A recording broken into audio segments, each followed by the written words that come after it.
À quelques jours des Jeux, le plus gros du travail physique a été fait pour cette équipe japonaise. Il faut peaufiner quelques détails, se remettre du décalage horaire et décompresser. Pour cela, Roubaix est un lieu idéal.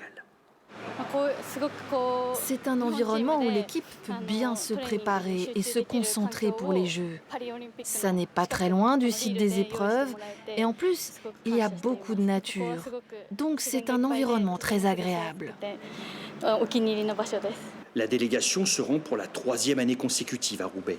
Avec une piste de 250 mètres, les conditions se rapprochent le plus possible de celles du Vélodrome des Jeux à Saint-Quentin en Yvelines. Il n'y a aucune piste qui ressemble à Saint-Quentin. La piste de Saint-Quentin, elle est unique, il n'y en a qu'une comme ça dans le monde, donc on ne peut pas trouver une piste qui lui ressemble. Donc nous, on a plutôt privilégié l'environnement, la qualité de travail et la facilité de travail aussi. Proximité de Charles de Gaulle, proximité du village.